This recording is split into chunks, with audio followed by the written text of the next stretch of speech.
వసూలు చేసుకొని వారు వెళ్తున్నారు. ఇంకొకరు ఒక కాలనీ కడతానంటేనో, ఒక ఇళ్ల సముదాయం కడతానంటేనో, లేక పెద్ద అపార్ట్మెంట్ కడతానంటేనో వాటాలు తీసుకుంటున్నారు. ఈ వాస్తవాలు ఇక్కడే కాదు, అన్ని చోట్ల జరుగుతూ ఉంది. ఇంకా కొంచెం లోతుకెళ్ళి చూస్తే ఎందుకు అలా తీసుకుంటున్నారంటే, సార్ నేను 2 కోట్లు ఖర్చు పెట్టి కార్పొరేటర్ అయ్యాను, నేను 70 కోట్లు ఖర్చు పెట్టి ఎమ్మెల్యే అయ్యాను, నా పరిస్థితి ఏంటి, 3 రూపాయలు వడ్డీకి తెచ్చాను.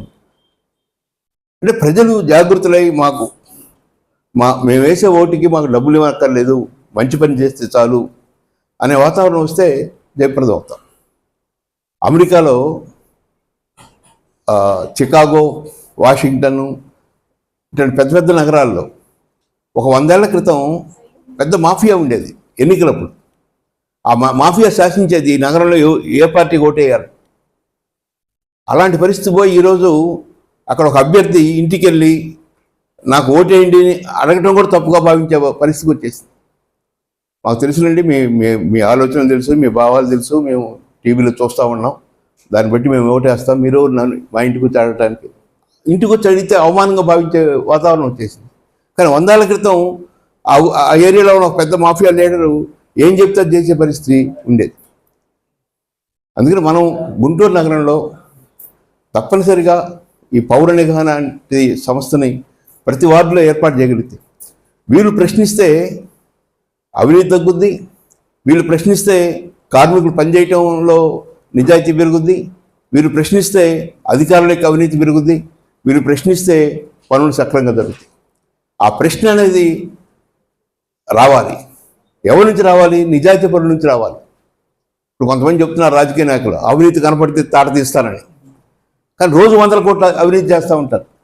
రోజు 100 కోట్ల అవినీతి చేస్తూ ఉండి ఎవడన్నా అవినీతి చేస్తేనే తాట తీస్తాను, నార తీస్తాను, చంపేస్తాను అని అంటే ఆ మాటకి విలువ ఉండదు.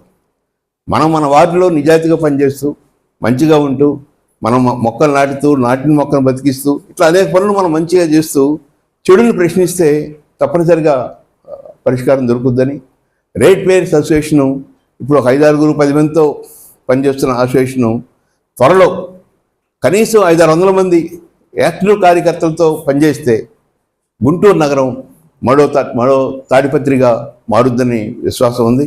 ఆ వైపు మనందరం కృషి చేద్దాం.